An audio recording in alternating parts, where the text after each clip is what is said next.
Nah, kalau tadi kita sudah membahas di video sebelumnya, ciri-ciri norma sosial nih ya, katanya kan ada sanksinya.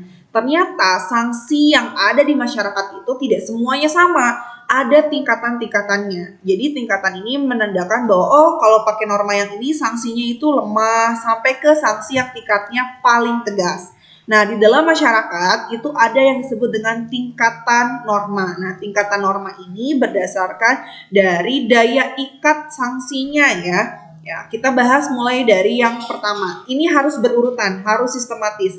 Berurutannya dari yang paling lemah sampai dengan yang paling kuat ya. Yang pertama yaitu ada norma cara atau bahasa Inggrisnya disebut dengan usage. Nah, norma ini merupakan norma yang daya ikatnya paling lemah ya, karena sanksinya itu hanya berupa ejekan dan cemoohan. Cara ini berhubungan atau berkaitan dengan hubungan antar individu di dalam masyarakat. Salah satu contoh pelanggaran dari norma cara ketika ada seseorang yang membuang ingus di sembarang tempat atau bersendawa ketika makan, kan itu dianggap gak sopan ya. Itu merupakan salah satu bentuk pelanggaran norma cara. Atau yang lainnya adalah ketika kalian berdecap ketika makan. Berdecap teh kalau bahasa Jermannya mah ceplak ya. Itu adalah norma cara. Oke, tadi kita sudah membahas norma, cara atau usage. Tingkatan yang lebih tinggi dibandingkan usage atau cara yaitu ada norma kebiasaan atau folk ways. Nah, folk ways ini merupakan aturan yang memang daya ikatnya lebih tinggi dibandingkan cara dan usage. Mungkin sanksinya berupa teguran begitu ya, atau mungkin bisa digosipin ya. Nah, dalam norma folkways itu disebut sebagai norma kebiasaan. Artinya kebiasaan ini merupakan perbuatan yang dilakukan secara berulang-ulang sehingga menjadi bukti bahwa orang yang melakukannya itu menyukai dan menyadari perbuatannya. Nah, bagi kebiasaan yang dilakukan oleh sebagian masyarakat gitu, ruang lingkupnya lebih besar, itu disebut dengan tradisi. Nah, tradisi ini menjadi identitas dari suatu masyarakat. Contohnya Bunda, kalau pelanggaran norma kebiasaan itu apa? Ya kalian berpikirnya tentang perbuatan yang diulang-ulang terus dilanggar dan itu menjadi suatu hal yang buruk di masyarakat. Kira-kira apa? Ya, salah satu contohnya ketika kalian tidak mengucapkan salam ketika bertamu. Itu salah satu bentuk pelanggaran norma kebiasaan. Atau ketika kalian patuh sama norma kebiasaan, contohnya apa Bunda?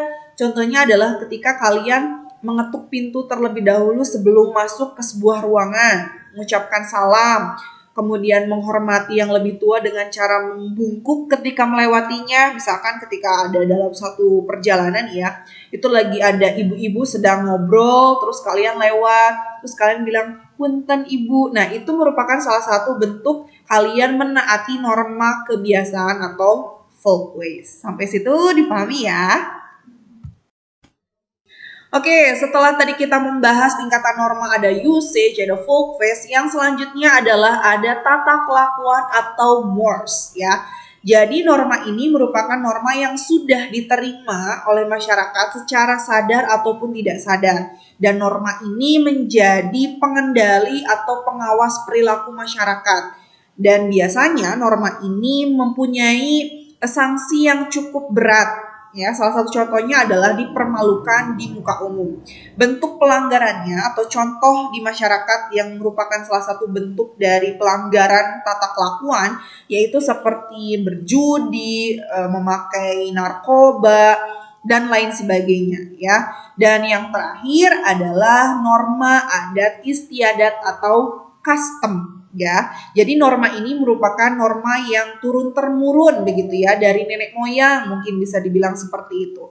Dan biasanya norma adat istiadat ini tidak tertulis ya. Biasanya hanya dari omongan ke omongan ya. Maksudnya ya memang tidak ada dokumen yang sahnya begitu ya.